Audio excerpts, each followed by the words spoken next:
are just a day away from the big event, and in our budget focus programming, we've been speaking to stakeholders who are viewing the announcements made tomorrow very, very closely.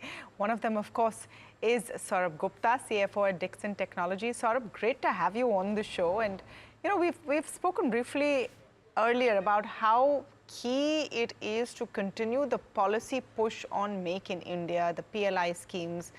And of course, I mean, Dixon has been a rising star because of the PLI schemes and taking it on. Just want to get a sense from you on what are you expecting to see from the budget? I'm not saying what you want to see, what you expect to see. Do you see at this point more push on such PLI schemes, and what would you hope to see as well? So thanks for having me. So I'll first answer your question, what I expect, and then of course I'll also tell you our wish list as well. So one thing which we really expect is that if you look at the whole domestic manufacturing for electronics, where there has been a lot of policy initiatives and the government policy framework has been very, very supportive. So the first level of domestic manufacturing ecosystem has been robustly built in India. But if the India needs to take go to the next level, then it has to increase the level of the domestic value addition, which can only happen through incentivization of the component ecosystem. So we expect that the government should announce something on the creation of a component ecosystem, especially on critical components which go into the mobile phones, because presently the mobile phone, the value addition is presently hovering between 15 to 18%. With some kind of incentivization for components like for mechanicals, display assemblies, camera modules, battery packs, chargers, and vibrators and all, which are critical components of mobile phone. Clearly, that level of value addition can go to almost 35, 38 odd percent. So that is something which we really expect, and there have been a lot of media articles to that effect lately. Secondly, in the interim budget, there was no talk about that, no talk about keeping that rebated income tax of 15%, which was earlier announced. So we would hope that that 15% tax for manufacturing companies comes back. That will really bring down the operational cost and also encourage more investments in the sector. Third, we feel that the peak rate of taxes on some of the inputs and the key raw materials, especially on the sub-assemblies, should come down from 20 to 15%. Then there should be further reduction of that duty on input parts from 2.5% to 0%, because that will only, one, align India with the global value chains, and also it will bring us in line with what the simplified duty structures are in China and in Vietnam. So these are the three things that I would really hope the government should come about. And of course, in addition to that, government, the budget provisions can be towards allocating more infrastructure like industrial parks for electronic manufacturing clusters for promoting electronic manufacturing, something on R&D to create more innovation, to encourage more innovation in the electronic sector, and also some skill development programs to enhance that whole overall talent pool in the electronic sector, which is aimed at improving the productivity and overall skill set of the employees. So this is something that we expect and we would want the government to really think about. Right. Saurabh, you've pretty much very explicitly put down your wish list, and I don't think there is more that we might seek in that piece. But I think your company aspires to hit exports to about $100 billion is what I'd read.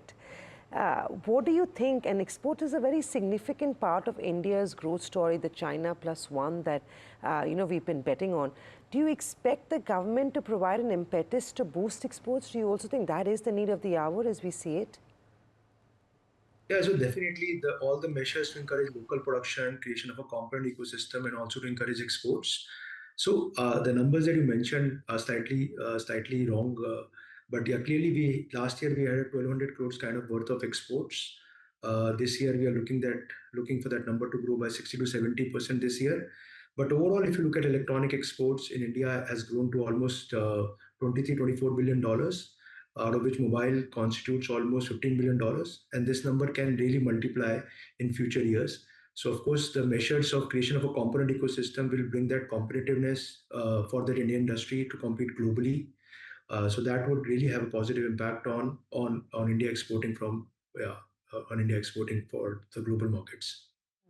Saurabh, just to go back to the PLI schemes and what it's meant really for Dixon, can you give us a little more detail on the various categories and how that has really, the benefits have come in? So a breakup, for example, if you can share on mobile, lighting, durables, etc. Because I'm just trying to get a sense that the policy push on the space doesn't change. But then what does it mean for you as a company and, of course, by extension, the larger space? Yeah, so clearly we are the largest beneficiary of PLIs. One on the mobile side, where we are in the fourth year right now, and then one on the IT hardware, where we are in the first year. Then one on the telecom side, where we have a JV and we are manufacturing those telecom and networking products. And two on the component side, one on lighting components and one on the AC component. So clearly, we are a very big beneficiary, and we have already started production in some of the PLIs. We are in the second year, so PLI is definitely a big game changer for our industry. It helps in, of course, helps in creation of a scale, generate that operating leverage for us, helps invest in component ecosystem, and also helps us becoming competitive as far as the global markets are concerned. So continuity of policy, maybe allocation of more budgets to PLI, and also the PLIs which are about to end for next financial year, government should give some kind of a roadmap for their extension.